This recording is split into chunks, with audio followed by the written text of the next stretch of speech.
சோழா கல்வி குடும்பங்களின் தலைவர் பெருங்கல்வியாளர் ஐயா வள்ளியப்பா அவர்களே, அதன் இயக்குனர் ஐயா கார்த்திகேயன் அவர்களே, ரோட்டரி மாவட்டத்தின் ஆளுநர் சிவசுந்தரம் அவர்களே, பிஎன்ஐ சேலம் மண்டல இயக்குனர் கோபிநாத் அவர்களே, வெற்றி தமிழர் பேரவை சேலம் மாவட்டத்தின் தலைவர் நம் மனதிற்கினிய மருத்துவர் டாக்டர் செல்வரங்கம் அவர்களே, செயலாளர் என் அருமை தம்பி காமராஜ் அவர்களே, பொருளாளர் சரவணகுமார் அவர்களே, ஆலோசகர் என் அன்பு தம்பி கவிஞர் பழ புகழேந்தி அவர்களே,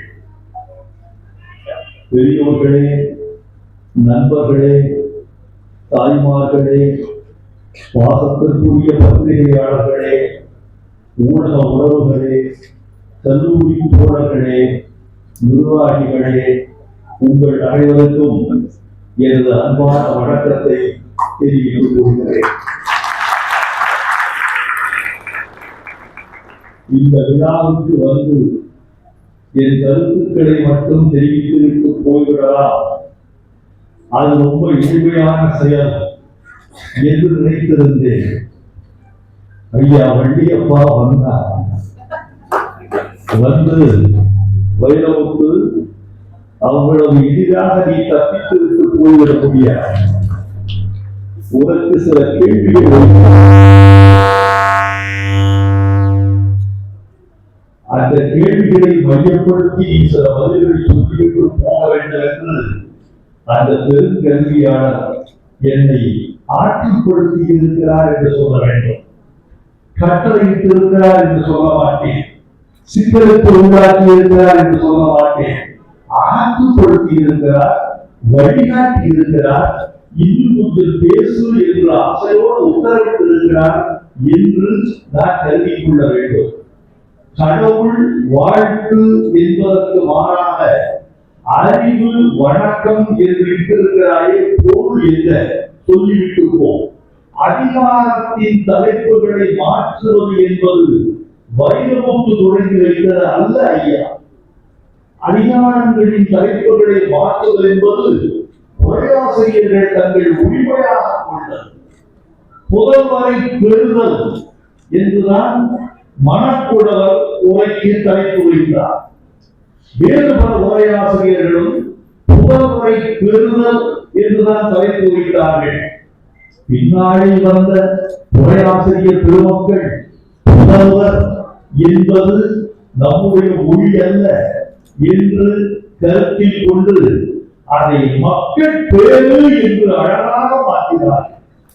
மக்கள் பேரு, மக்களை பெறுதல், பெறுதலே ஒரு பேரு, பெறுதலின் வீழ்ச்சிதான் பேரு என்பது. மக்கள் பேரு, புதல்வரை பெறுதல் என்பது பெற்று போட்டு விடுதல் என்பதல்ல. ஒரு விலங்கு கூட பெரும், போட்டு விட்டு போய்விடும். ஒரு பறவை குஞ்சுகள் ஈடும், பெற்றுவிட்டு போய்விடும். சில விதத்தில் குட்டிகள் போடும், பெற்றுவிட்டு போய்விடும். ஆனால் மக்களை பேரு என்று சொல்லக்கூடியது மனித குலத்திற்கு மட்டும்தான். அவன் பெற்றவன் பேராக திரும்பி வருகிறான்.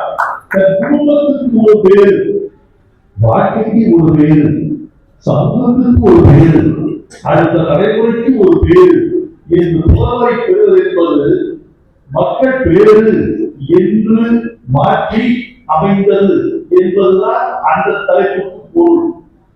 கடவுள் வாழ்க்கையே அறிவு வணக்கம் என்று நான் மாற்றினேன் என்றால், ஐயா பெரியவர்கள் நீங்கள் அதை அறிந்து கொள்ள வேண்டும் அல்லது பொறுத்துக் கொள்ள வேண்டும் என்று கேட்டுக்கொள்கிறேன். கடவுள் நம்பிக்கை உள்ளவர் கூட்டம் ஒன்று, கடவுள் நம்பிக்கை இல்லாத கூட்டம் ஒன்று. நான் பாட்டில் இருக்கிறேன், அன்பே சிவம், அன்பே சிவம், ஆத்திகம் பேசும் அடியவருக்கெல்லாம் சிவமே அன்பாகும், நாத்திகம் பேசும் நல்லவர்க்கெல்லாம் அன்பே சிவமாகும். நாட்டிகளுக்கு பொதுவாக ஆட்சிகளுக்கு பொதுவாக இருக்க வேண்டும் என்றால் கடவுள் வாழ்க்கை என்பது அறிவு வழக்கம் என்பதற்காக போய் நாட்டிகள் ஒதுக்க முடியாது, ஆட்சிகள் ஒதுக்க முடியாது.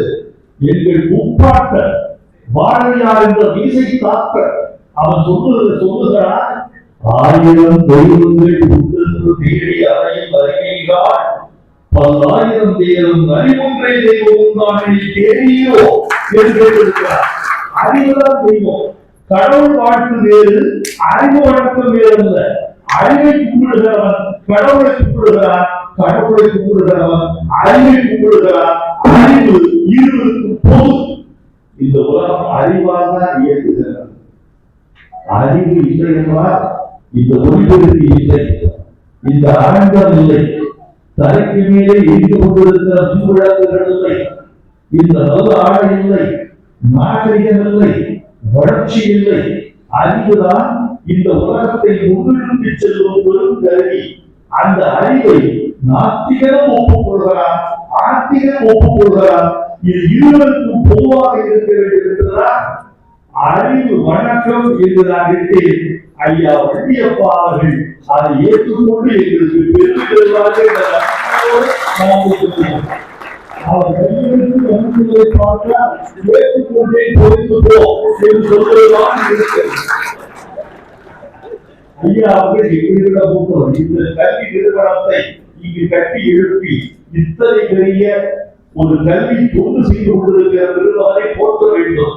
அந்த சத்தியம் 1000 வைத்தல், 1000 10,000 நாட்டல், அந்த யாரிலும் புண்ணிய கோடி அங்கு ஒரு ஏழு எழுத்தறிவித்தார். பாரதியார் சொல்வதிலேயே இதற்கு இந்த 4 வரிகளை பிடித்த ஒரு சொல் உண்டு. எல்லா கவிதைகளிலும் எல்லா வரிகளையும் கொண்டாட முடியாது, எல்லா வரிகளிலும் ஒரு வரியை கொண்டாடலாம், ஒரு வரியிலும் எல்லா சொற்களையும் கொண்டாட முடியாது. ஒரு கவிதையில் குறிப்பிட்ட சில பகுதிகள், அந்த குறிப்பிட்ட சில பகுதியிலும் குறிப்பிட்ட சில வார்த்தைகள், அவற்றைத்தான் கொண்டாட முடியும். அப்படித்தானே? அப்படி சொன்னால் இந்த பாடலில் நான் கொண்டாடுவது அன்னசத்திரம் 1000 வைத்தல், 1000 10,000 ஆட்டல், வந்தையாவின் புதிய கோடி ஆங்கோர் ஏழைக்கு எழுத்தறிவித்தல். அந்த ஏழையை அடிக்கொடுத்துக் கொள்ள வேண்டும். பணக்காரன் படித்துக் கொள்வான், மேற்குடியாளன் கற்றுக் கொள்வான், வசதி படைத்தவன் கட்டணம் கட்டிவிடுவான், இன்னும் வசதி பிடித்ததை விவாதம் பிடித்து வெளிநாடு செல்வான். நான் லண்டனில் படித்தேன், அமெரிக்காவில் படித்தேன், ஆஸ்திரேலியாவில் படித்தேன், ஜெர்மனியில் கல்வி கற்றேன் என்று சொல்லிக் கொள்வான். ஏழையை செல்வான். அந்த ஏழைக்கு யார் எடுத்தறிவிப்பது? அந்த ஏழைக்கு எடுத்தறிவிப்பதுதான் புண்ணியத்திலும் பெரும் புண்ணியம் என்று பாரதி பெரியவன் பாடியிருக்கிறார். அந்த புண்ணியத்தை அடைந்திருக்கிற பெருமகன் நம்முடைய ஐயா வள்ளியப்பா. உங்கள் நிறுவனம் வாழ்க, உங்கள்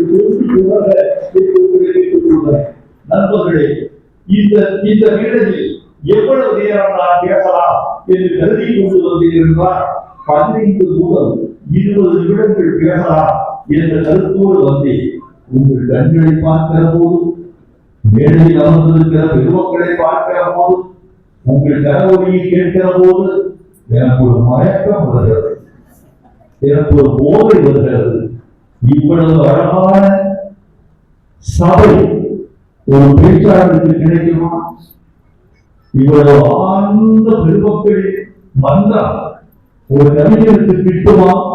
ஆகையால் வேதமுக்கு 20 நிமிடங்கள் என்று திட்டமிட்டிருப்பதை கொஞ்சம் நீட்டிக் கொள்ளலாம் என்று திருக்குறள்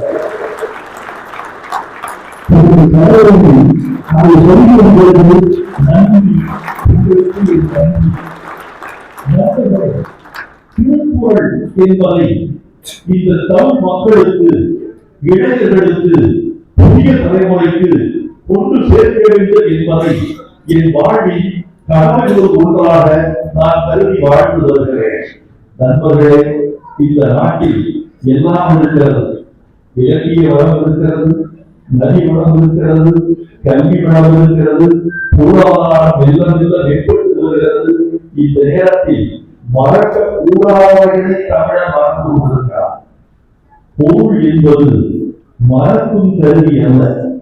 பொருள் வர வர மனிதன் தன் பழையவற்றை மறக்கக்கூடாது. உயரம் வர வர மனிதன் தன் வேர்களை விட்டுவிடக் கூடாது. வேர்களை விட்டுவிட்டால் கலாச்சாரத்தின் புரட்சி அறுந்து போய்விடும். அப்படி அறுந்து விடக் கூடாது என்றுதான் நாங்கள் கருதுகிறோம். எனக்கு பரவாயில்லை, வள்ளியப்பா அவர்களுக்கு பரவாயில்லை, கோபிநாத் அவர்களுக்கும் சிவசுந்தரம் அவர்களுக்கும் மருத்துவர் அவர்களுக்கும் கூட பரவாயில்லை. நான் யாரை பற்றி கவலைப்படுகிறேன் என்றால், பள்ளியில் கல்லூரியில் படிக்கிற எந்த பொழுது அவர் அடுத்த தலைமுறையை வெல்ல வேண்டும் என்றால் தமிழோடு சென்று வெல்ல வேண்டும். தாங்கள் மட்டும் வெல்லக்கூடாது. உங்கள் வெற்றி தாய்மொழியோடு கலந்த வெற்றியாக இருக்க வேண்டும் என்று நான் விரும்புகிறேன். ஒரு மனிதன் எதை இழந்தாலும் இழக்கலாம், தாய் தந்தையர் மீது மதிப்பு இழக்கக்கூடாது, தாய்மொழியில் சிறப்பு இழக்கக்கூடாது.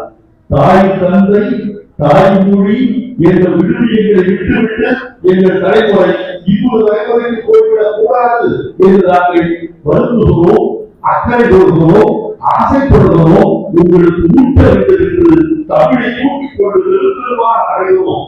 எங்களை பயன்படுத்திக் கொள்ளுங்கள், எங்களை ஏற்றுக்கொள்ளுங்கள். நண்பர்களே, நீங்கள் நிச்சயமாக அறிவினுடைய தலைமுறையில் இருந்து வந்திருக்கிறீர்கள். உங்களுக்கு அடையாளம் எது என்று சொல்லுங்கள் பார்ப்போம். தமிழருக்கு என்று, தமிழ்நாட்டுக்கு என்று சில அடையாளங்கள் உண்டு. தமிழர்களுக்கு மலை அடையாளம் உண்டு. எது மலை அடையாளம்? பொதிகை தமிழர்களுக்கு மலை அடையாளம். கரை அடையாளம் உண்டு. எது கரை அடையாளம்? அடையாளம் தமிழருக்கு மாமல்லபுரமும் திருவுடையார் கோயிலும் தமிழரின் கரை அடையாளங்கள். தமிழருக்கு கடல் அடையாளம் தான் உண்டு. வேறு எதற்கும் கிட்டாத அடையாளம் இந்திய பெருங்கடலும் அரபிக்கடலும் வங்காள விரிகுடாவும். இந்த 3 கடல் அடையாளங்கள் தமிழருக்கு உண்டு. தமிழருக்கு மொழி அடையாளம் உண்டு. தமிழ் தமிழருக்கு ஞான அடையாளம் என்று ஒன்று உண்டார். உண்டு என்றால் எங்கள் பிள்ளைகளே, பெரியோர்களே, பெற்றோர்களே, மற்றவர்களே, கற்றவர்களே, உங்கள் இதயத்தில் எழுதி கொள்ளுங்கள். தமிழருக்கு ஞான அடையாளம் என்று ஒன்று இருந்தால் அது திருவள்ளுவர் எழுதிய திருக்குறளாக மட்டும்தான் இருக்க முடியும். உங்கள் பிள்ளைகளுக்கு சொல்லுங்கள், ஓர்களுக்கு சொல்லுங்கள், நட்புக்கு சொல்லுங்கள்.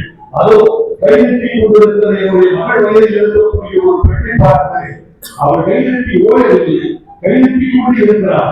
பெண்ணே, உன் தோழிக்கு சொல், உன் தங்கைக்கு சொல், உன் தமக்கைக்கு சொல், உன் தாய்க்கு சொல், உன் நாட்களாருக்கு சொல், உன் தோழனுக்கு சொல். காரணம் இருந்தால் காரணத்துக்கு சொல்.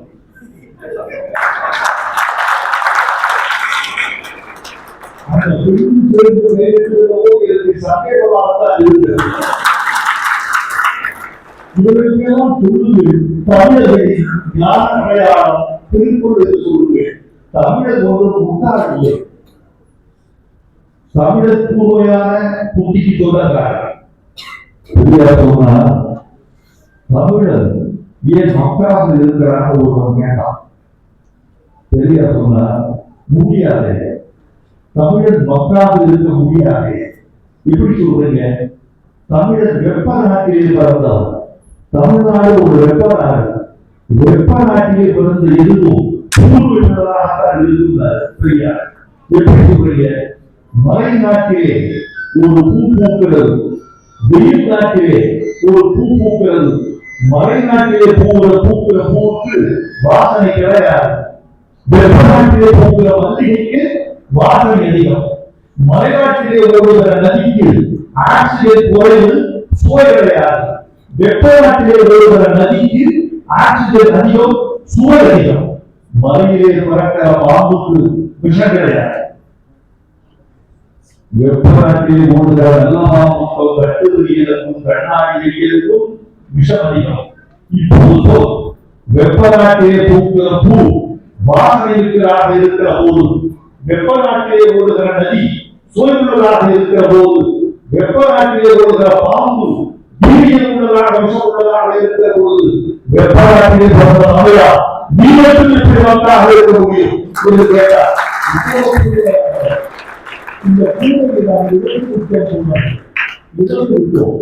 தமிழர் தமிழ் மட்டுமே கோலோச்சிய காலம் மாறிவிட்டது. அவர்களால் பிறமொழி பண்பாட்டு படையெடுப்புகள், ஆதிக்க மொழியின் ஆட்சிகள், பிற பண்பாடுகளுடைய சேர்மானங்கள், அழிவுகள், இழிவுகள் இவையெல்லாம் சேர்ந்து தமிழரை கொண்டாடிவிட்டன. இடைக்காலத்தில் எப்படி தெரியுமா இருந்தது தோழர்களே? தமிழருக்கு வழிபாடு என்றால் சமஸ்கிருதம், இசை என்றால் தெலுங்கு, அறிவு என்றால் ஆங்கிலம். இப்படி ஆயிடுச்சு. வெட்கப்பட வேண்டாமா? நீதிமன்றத்தில் ஆங்கிலம், அறிவு என்றால் ஆங்கிலம், வழிபாட்டுக்கு சமஸ்கிருதம், இசை என்றால் தெலுங்கு. தமிழருக்கு என்று சுயம் இல்லையா? அந்த சுயத்தை மீட்டுக் கொண்டு வந்தால் பெரியவர்கள் போராடுகிறார்கள். அந்த திருமக்களுக்கு திசையை நோக்கி நான் கூப்பிடுகிறேன். நீங்கள் எல்லாம் இல்லையென்றால் இதற்கு தமிழருக்கு தமிழ் என்ற அடையாளம் அற்று போயிருக்கும். நாம் தூய மனோபாவத்தோடு சிந்திக்கவில்லை தோழர்களே. உங்களில் சிலரே கேட்கிறார், தமிழ் என்ற வட்டத்தோடு என்று அடக்கிட பார்க்கிறாயா என்று இருக்கிறார். இல்லை, தமிழ் என்பது ஒரு தூய வட்டம் இல்லை. தமிழ் என்பது அறிவினுடைய தொகுப்பு. தமிழ் என்பது பாரம்பரியத்தின் உணர்ச்சி. தமிழ் என்பது ஒரு நாகரிகத்தின் அடையாளம். அதை புரிந்து கொண்டு தமிழ் இந்த வட்டத்துக்குள் மட்டும் இணங்க வேண்டாம். இன்றைக்கு மதுரையில் படிக்கிற ஒரு பிள்ளைக்கு போட்டி மாஸ்கோவில் இருக்கிறது. இன்றைக்கு சேலத்தில் படிக்கிற ஒரு பெண்ணுக்கு போட்டி ஈரோட்டில் இல்லை, கோவையில் இல்லை. சேலத்தில் படிக்கிற ஒரு பெண்ணுக்கு போட்டி சின்னாக்கோவில் இருக்கிறார். இந்த சேலத்து மாணவி அல்லது மாணவன் சின்னாக்கோவில் இருக்கிறவருடைய போட்டியாளரை வென்று காட்ட வேண்டும். தமிழர் வெல்வார், வெல்ல முடியும்.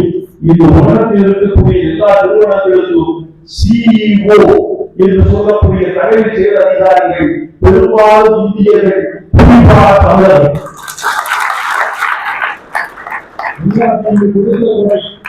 70 ஆண்டுகளாக இந்த கல்வி நிறுவனம் கொடுத்த முறைகளில் பல பேர் நாசாவில் வேலை செய்கிறார்கள், மைக்ரோசாப்டில் வேலை செய்கிறார்கள், இன்னும் உலக நிறுவனங்களில் வேலை செய்கிறார்கள், உலக விஞ்ஞானிகளாக திகழ்கிறார்கள்.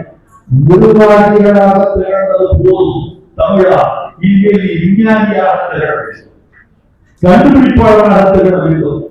இதுவரைக்கும் தமிழ் என்ன செய்யலாம்? ஐயா வண்டியப்பா அவர்கள் கேட்கிற இந்த கேள்வி எனக்கு முக்கியமாக இருக்கு. தமிழ் என்ன செய்யலாம் தெரியுமா? யாரோ ஒரு வெளிநாட்டு விஞ்ஞானி கண்டுபிடித்த ஒரு பொருளுக்கு தமிழர் தமிழில் பெயர் வைக்கிறார். தமிழ கண்டுபிடிக்கிறார். டெலிவிஷன் அவன் கண்டுபிடிச்சான், நீ தொலைக்காட்சியின் பேர் வைக்கிறார். அவன் செல்போன் கண்டுபிடிச்சான், கைபேசி என்று தமிழில் பெயர் வைக்கிறார். அவன் கரண்ட் என்று கண்டுபிடித்தார், நீ மின்சாரத்தை கண்டுபிடித்தார். மின்சாரம் என்ற தமிழ் சொல்லை அவன் பொருளை கண்டுபிடிக்கிறார், நீ சொல்லை கண்டுபிடிக்கிறாய்.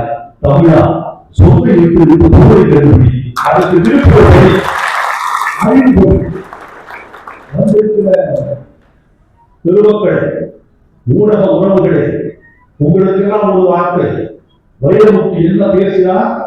சோனா கல்லூரி வளாகத்தில் தியாகராஜன் பாலிடெக்னிக் கல்லூரி கலையரங்கில் வைரமுத்து என்ன பேசுகிறார் என்றால், இப்படி பேசுகிறார் என்று சொல்லுங்கள்.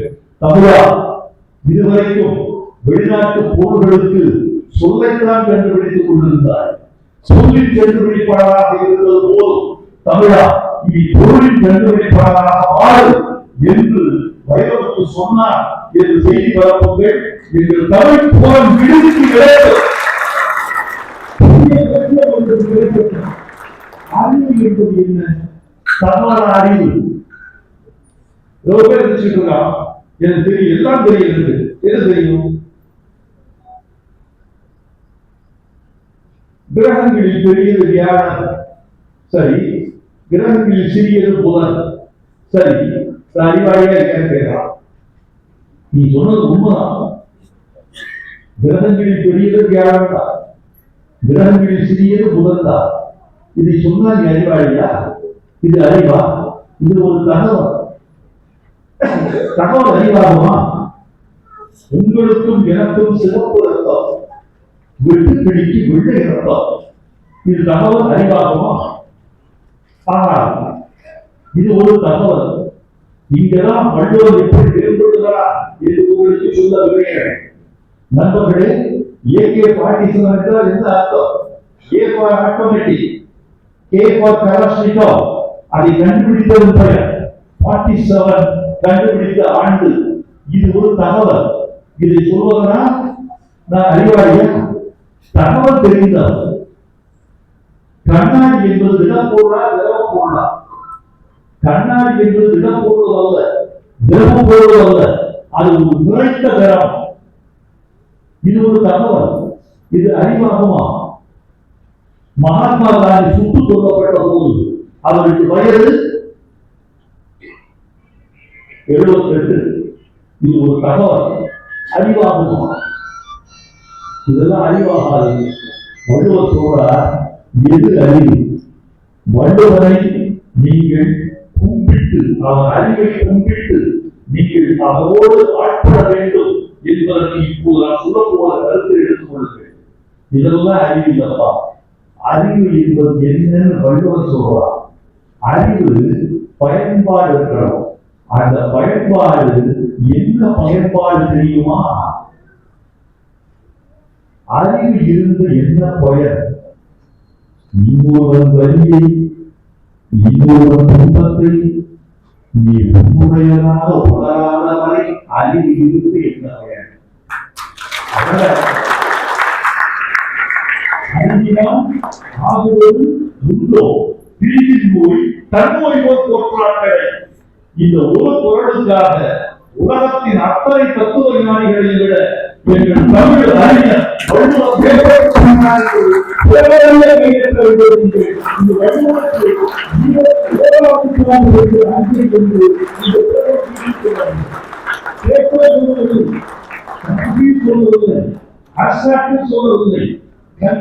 சொல்லவில்லை, ஜான் கனே சொல்லவில்லை. இவர்களெல்லாம் சொல்லாததை 2000 ஆண்டுகளுக்கு முன்பு என்ன வள்ளுவர் காலத்தில் 75 மக்கள் தொகை இருக்கும். பாரதியார் காலத்திலேயே 30 கோடி ஜனங்களின் சங்கம் முழுமைக்கும் ஒப்பில்லாத சமுதாயம் உலகத்துக்கு ஒரு கூறினார். வள்ளுவர் காலத்திலேயே, பாரதியார் காலத்திலேயே இந்தியாவின் ஜனத்தொகை வெறும் 30 கோடி. இந்தியா என்பது பாகிஸ்தானையும் உள்ளிட்டது, வங்கதேசத்தையும் சேர்த்தது. பாகிஸ்தானையும் வங்கதேசத்தையும் இன்றைக்கு இருக்கிற இந்தியாவையும் சேர்த்து வெறும் 30 கோடி. அப்போது 30 கோடி என்றால் தமிழின் ஜனத்தொகை எவ்வளவு? ஒரு 2 கோடி. அப்போ வள்ளுவர் காலத்தில் எவ்வளவு கூடும்? போர்க்காலத்தில் ஆண்கள் எல்லாம் போருக்கு போய் அடிக்கிற காலத்தில் எவ்வளவு இருக்கும்? ஒரு சும்மா ஒரு கோடிக்கு கீழே இருக்கும். 1 கோடிக்கு கீழே மக்கள் தொகை உள்ள ஒரு சின்ன இனத்தில் ஒரு பயணத்திற்கு கூட பாறையில்லாத வாய்ப்பில்லாத ஒரு காலகட்டத்தில், உலக அறிவு என்ற இந்த உபவாசங்களெல்லாம் இல்லாத காலகட்டத்தில் நீங்கள் வள்ளுவ பெருமான் தமிழர் சிந்தித்தார். அறிவினால் ஆகுவது உண்டோ? பெரிய நோய் தற்போது ஒன்றாக கிடைக்கும். அறிவு இருந்தால் இந்த அம்மாவுடைய உயரத்துக்கு நான் இறங்க வேண்டும், ஓடிச்சுக்கு உதவ வேண்டும். நீங்கள் படுகிற உயரத்தை நான் உணர்ந்து கொள்ள வேண்டும். நீ உதவக்கூட வேண்டாம், குறைந்த பட்சம் ஃபீலிங்ஸ் உணர வேண்டும். இந்த உயரத்தை சொன்னாலே போதும், என் மூளை வழிபட்டாலே போதும். உங்கள் உயரத்தில் என் மூளை வழிபடுவது உங்கள் துயரத்தில் பங்கு பெறுவதுதான் அறிவினுடைய அடிப்படை. அதனால்தான் காசாவில் பாரசீகர்கள் அழிக்கப்படுகிறார்கள் என்றால் தமிழன் ரத்தம் குடிக்கிறார், தமிழன் கொதிக்கிறார், தமிழன் துடிக்கிறார். ஏன்? அது மனித இனம். இங்கே நாங்கள் மனித இனம். ஒரு மனித இனத்தின் துயரத்தை இந்த மொழியில் இருக்கிற தமிழனாகிய மனிதர் உணர்கிறார் என்பதுதான் அதனுடைய அர்த்தம் என்று நான் நினைத்துக் கொள்கிறேன். தோழர்களே, வள்ளுவரை நாம் தான் காப்பாற்ற வேண்டும். ஏனென்றால் வள்ளுவருக்கு நாடி இந்த விஷயத்தை எவ்வளவு நான் வருத்தத்தோடு சொல்கிறேன், ஆதாரத்தோடு சொல்கிறேன் என்பதை நீங்கள் புரிந்து கொள்ள வேண்டும். வள்ளுவருக்கு நாடி இல்லை. கபிலனை காப்பாற்றுவதற்கு, கபிலன் என்ற புலவனை காப்பாற்றுவதற்கு பாரி வள்ளல் என்ற மன்னர் இருந்தார். கம்பனை காப்பாற்றுவதற்கு சோழ பேரரசன் இருந்தது. ஒட்டக்கூத்தரை காப்பாற்றுவதற்கு புரோதூங்கர் என்ற மன்னர் இருந்தார். ஔவையாரை காப்பாற்றுவதற்கு அதியமான் என்ற அரசன் இருந்தார். வள்ளுவரை காப்பாற்றுவதற்கு எனக்கு தெரிந்த வரலாற்று தகவல்களை தனியாய் பிறந்து தனியாய் வளர்ந்து உலகமே தன் அறிந்து கொள்ளாத வண்ணம் அவன் மறைத்து போயிருக்கிறார். வள்ளுவர் திருக்குறள் என்பது திருவள்ளுவர் ஒரு அனாதை. திருக்குறள் என்பது அனாதை அறிவு. அந்த அனாதை அறிவை 10 கோடி தமிழ் மக்களும் தத்தெடுத்து கொள்ள வேண்டும் என்பதுதான் 10 கோடி தமிழும் திருக்குறளை தத்தெடுத்துக் கொள்ளுங்கள். இது ஏன் சொத்து, ஏன் செல்வம்? இப்ப வெளியே கேட்பேன், திருக்குறள் அறிவுப்பா, அறிவு வாழ்க்கை கருவி, அதை எப்படி விட்டு முடியும் அப்படி கேட்டார். அப்போ இந்த அறிவை எப்படி நாம் இழந்து விட முடியும்? உங்கள் அப்பா சேலத்துல ஒரு 3 சென்ட் நிலம் விட்டு போயிருக்கிறார். அதை துவச்சிக்கிறீங்களா? ஓமலூர்ல ஒரு 1/2 ஏக்கர் நிலத்துக்கு கொடுக்கிற ஒரு தாத்தா கொடுத்துருவீங்களா? பணமட்டுப்பட்டியில ஒரு சின்ன தென்னந்தோப்பு இருக்கு. பணமட்டுப்பட்டு மட்டும் கேள்விக்கிறீங்களா? ஒரு சின்ன தென்னந்தோப்பு இருக்கு, உங்க தாத்தா எடுத்துட்டு போனது, அதை துவைச்சிருவீங்களா? வேண்டாம் விட்டுருவீங்களா? ஒரு தென்னந்தோப்பு, 2 சென்ட் வீடு, ஒரு 3 சென்ட் நிலம், 1/2 ஏக்கர் காடு, இதையே துவைத்துவிட மாற்றுவதற்கிறீர்களே, உலகத்தையே எழுதிவிட்டு விட்டு போயிருக்கிறாரை திருவள்ளுவர் எப்படி மாறிப்பார்? உண்மை சொத்து, என் சொத்து, அது மட்டுமல்ல பிள்ளைகளின் சொத்து, பரம்பரை சொத்து. தமிழன் இன்னும் இந்த உலகத்தில் பிரபஞ்சத்தில் விரிந்து பரவும் வரை அழிக்க முடியாத சொத்து. அது அந்த சொத்தை நாம் இழந்துவிடக் கூடாது. நண்பர்களே, திருவள்ளுவர் அறிஞர். இதுல அறத்துப்பாடிலும் பொருட்பாடிலும் திருவள்ளுவர் அறிஞர், காமத்துப்பாடில் அவருக்கு அறிஞர். மருத்துவர் சிறுவர்களுக்கு கவிஞர் கவிஞர்னா ஒரே கொண்டாட. ஏன்னா மருத்துவர் சிறுவர்கள் அடிப்படையில் ஒரு கவிஞர், ஒரு கவிஞர் கண் மருத்துவராய், ஒரு கண் மருத்துவர் கவிஞராய் இருப்பவர்களாக சேலத்து மக்கள் அவரை பார்த்து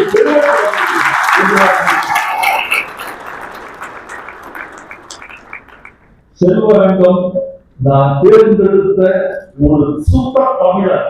எனக்கு வெற்றி தமிழர் பேரவையை வழிநடத்த சேலம் மாவட்டத்திற்கு கிடைத்த ஒரு பெரிய வாய்ப்பாக, வலிமையாக நான் செல்வரங்கம் அவர்களை கருதுகிறேன். செல்வரங்கம் அவர்களோடு வெற்றி தமிழர் பேரவை பயணப்பட வேண்டும் என்று உங்கள் அத்தனையையும் உள்ளங்கை கொண்டு முத்தமிட்டு நான் உங்களை கேட்டுக்கொள்கிறேன். அவரோடு நீங்கள் ஒத்துழைக்க வேண்டும். தமிழ் எழுச்சி பெற வேண்டும். ஐயா வள்ளியப்பாளர்கள் இந்த அரங்கத்தை நாங்கள் தொடர்ந்து கொடுக்கிறோம் என்று வாய்மொழியாகவோ கஞ்சானையாகவோ உத்தரவு கொடுத்தால் போதும். நாங்கள் தொழில் நாங்க பார்த்துக்கிறோம், கட்டப்பட்ட நீங்க பார்த்துருக்கோம், கட்டுமானத்தை நாங்க பார்த்துக்கிறோம், கட்டப்பட்ட நீங்க பார்த்துக்கிறோம். எல்லா விழாவுக்கும் நீங்க வந்து இந்த மாதிரி ஒரு சுத்த சொற்பொழிவு கொடுத்து எங்களை உற்சாகப்படுத்தி அது போல எப்படி கவிஞா கவிதை என்பது என்ன தெரியுமா? கல்வி என்பது ஒரு சூழ்நிலை. நெஞ்சில் கழிவது தைப்பது, ஒன்றை அழுத்தமாக சொல்வது, இன்னொருவர் சொல்வதற்கு மிச்சமில்லாதபடி சொல்லிவிடுவது. உரைகளை மிச்சம் வைத்து சொல்லும், கவிதை மிச்சமில்லாமல் சொல்லும். ஒருவன் கஞ்சன், இது எப்படி சொல்வது? அவன் எச்சிக்கையால் அட்டை ஓட்ட மாட்டான், இது கஞ்சன். இன்னொரு கஞ்சன் நாய்ப்போரை வடிகட்டிய கஞ்சன், இன்னும் பவானி ஜமக்காலத்தில் வடிகட்டிய கஞ்சன். இப்படி சொல்லுவாங்க. ஒரு கவிஞன் எழுதினா அவன் கஞ்சன் பெருமிளவுக்கு கூட தனியாய்த்தான் போயிருந்தான்.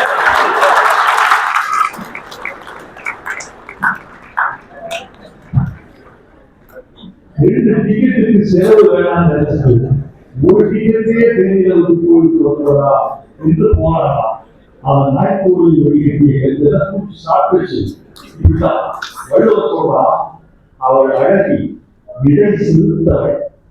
இடை சிறுத்தவள் எதிராக சொல்லியிருக்காங்க.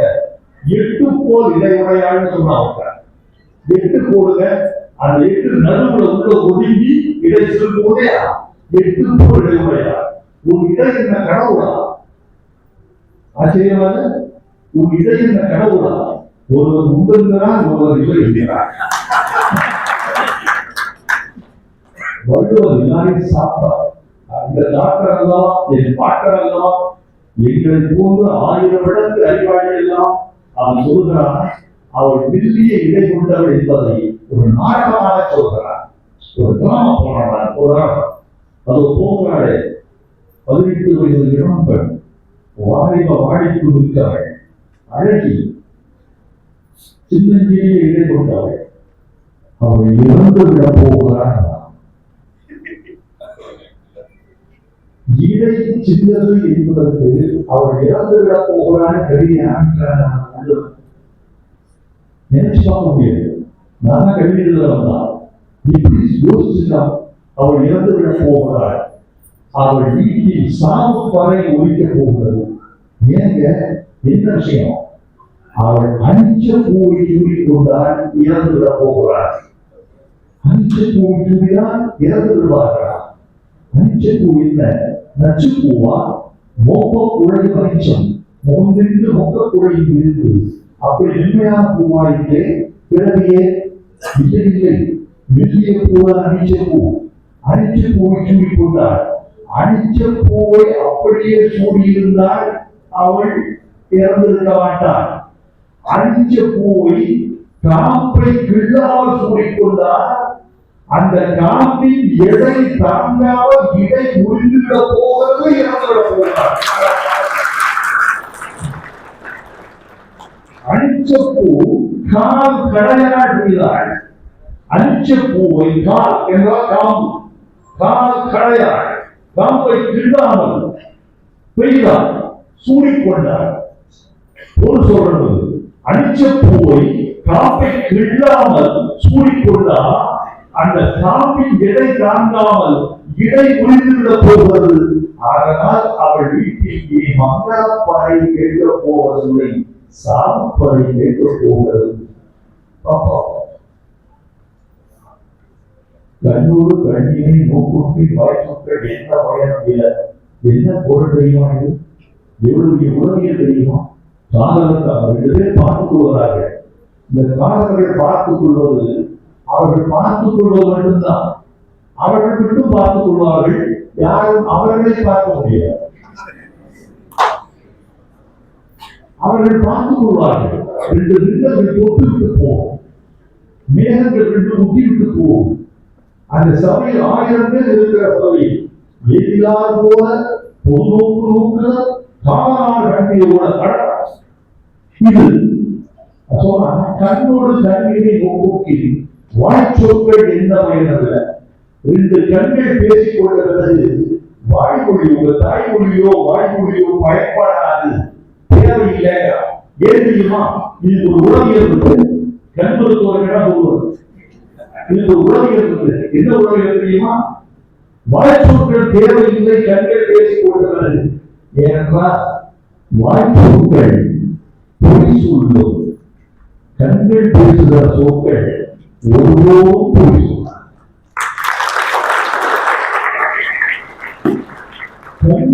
பொய் சொல்ல தெரியாது, வாய்க்கு பொய் சொல்ல தெரியும். வாய் என்பது மனித முயற்சி, கண் என்பது இயற்கை முயற்சி. கண் என்பது இயற்கையானது, வாய் என்பது செயற்கையானது. எனவே கண்ணோடு உங்க தாய்மொழியில் பேசுகிற சொற்களை விட இந்த கண்களால் பேசுகிற சொற்களுக்கு வலிமை அதிகம் சொன்னார். இப்படியெல்லாம் கொட்டி கிடக்கின்ற உணர்வுகளை, நூற்றுக்கணக்கான சொற்கள், நூற்றுக்கணக்கான கருத்துகள், ஒவ்வொரு பொருளுக்கும் ஒரு ஆய்வு செலவாகலாம். இதற்கு நீ ஏன் புதிதாக பொருள்வதாய் எழுத வேண்டிய தேவை என்ன என்று நீங்கள் கேட்கலாம். உங்களுக்கு சொல்லுகிறேன், 3 ஆண்டுகளுக்கு ஒரு முறை ஒரு மொழியின் 10 விழுக்காட்டு சொற்கள் பிரிகின்றன, இடிகின்றன, அழிகின்றன அல்லது அழிகின்றன. ஆனால் சொற்கள், பழைய இலக்கிய சொற்கள் உயிரோடு இருக்கின்றன. அந்த இலக்கியத்துக்குள் ஆழப்பட்ட சொற்கள் 10 விழுக்காட்டு சொற்கள் மறைந்து வருகின்றன. இப்போ மறைந்து போன சொற்கள் மூலத்தில் இருக்கிறது. அந்த மூலத்திற்கு பொருள் புரியாமல் போகிறார்கள். உரையாசிரியர் உரையிடுகிறார். இன்னொன்று, எங்க திருக்குறள் இருக்கிறது தெரியுமா? எழுதப்பட்டது 2000 ஆண்டுகளுக்கு முன்பு. ஆனால் இன்னும் 2000 ஆண்டுகளுக்கு பின்பு இருக்கக்கூடிய சம்பவத்துக்கும் நிகழ்காலப்படுத்துகிறோம். இலக்கியத்தை, திருக்குறளை நிகழ்காலப்படுத்துகிறோம். சொல்லுமா? ஒரு குழந்தை இந்த குரல் இன்றைக்கு பெண்களுக்கு சொன்னால் அவர்கள் சிரிக்க மாட்டார்களா? இது சரியா என்று கேட்க மாட்டார்களா? அவர்கள் கேள்வி கேட்கக்கூடிய அறிவு வந்திருக்கிறதா? தெய்வம் தொழாமல் பொழுதன் பொழுது விடுவாள், பெய்யன பெய்யும் மழை என்பது ஒரு குரல். இந்த குரலுக்கு காலங்காலமாக சொல்லப்பட்டு வந்த பொருள் எது தெரியுமா? இன்றைக்கு வரைக்கும் சொல்லப்பட்டிருக்கிற பொருள் என்ன? தெய்வத்தை தொழாமல் ஒருத்தி கடவுளை கூப்பிட வேண்டாம். தன் கணவன் எடுத்து கூப்பிடுவது காலையில புருஷன் எழுப்பி மோகன் நமஸ்காரம், ராமதாஸ் நமஸ்காரம், ராமதான் நமஸ்காரம், தமிழ்ச்செல்வன் நமஸ்காரம், தமிழ்ச்செல்வா வணக்கம் இப்படி சொல்லி தெய்வம் தொழா. கோயிலுக்கு போக மாட்டான், கடவுளை தொழ மாட்டான். கணவனை பொழுது விடுவாள், கணவனை பொழுதுதான் விடுவாள். அப்படிப்பட்டவள் பெண் என்று சொன்னால் மழை பெய்யும். ஒவ்வொரு புருஷனும் டெஸ்ட் பண்ண ஆரம்பிச்சா இல்ல, இது சோதிக்க ஆரம்பிச்சா பெண்கள் ஒப்புக்கொள்வார்களா?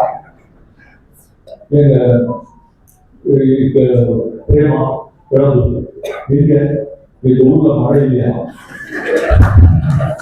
அப்பா போன் பண்றாரு, எல்லாம் மழை வரப்போறா தாய் தான் வந்துட்டு இன்னும் சொல்லி பெய்யும் சுற்றுவது மழை பெய்யுது. எதுங்க விளையாடுறீங்களா? அந்த ஊருக்குப்பா ஒவ்வொரு ஒவ்வொரு இல்லையா?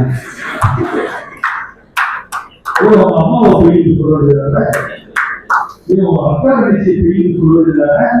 என்னையும் கூட்டு போறீங்க, இல்ல நீ தான் தெய்வத்துக்கு போக மாட்டேன், என்ன சொல்லுங்க நீ வா சொன்னா வருவாங்களா? சரி, அப்படியே கூட்டிட்டு போய் ஒரு காய்ச்ச தினத்தோடு நிறுத்தி பிரேமா சொல்லு பெய், மழையே பெய்யுமா? அப்படி இருக்கிறார். அவர் ஒழுக்கத்தில் குற்றம் வந்துவிட்டது என்று கூறுகிறாரா? நீ என்னையும் கூடவில்லை, கடவுளையும் கூடவில்லை என்று அவர் தெரிஞ்சுகிறாரா? இது பிழைகளா? நான் எழுதியிருக்கிறேன், தெய்வத்தை தொழ மாட்டார், கணவனை மட்டுமே பொழுது விடுவாள். அப்படிப்பட்டவள் யார் என்றால், அப்படிப்பட்டவள் பெய் என்று சொன்னவுடன் ஒரு மழை பெய்தால் அது எப்படி நன்மை வருமோ அப்படி நன்மை வருவாள்.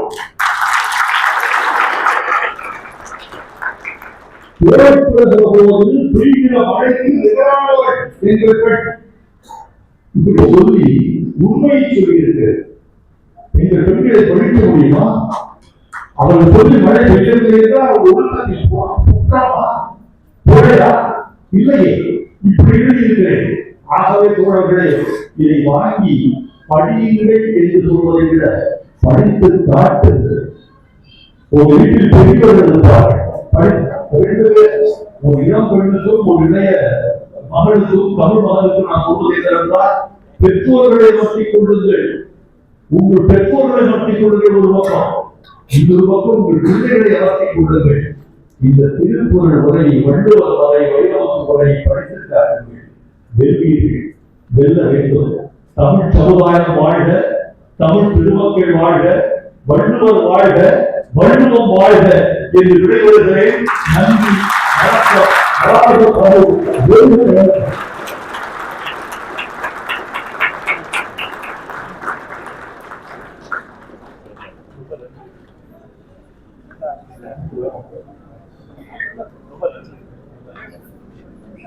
Yes.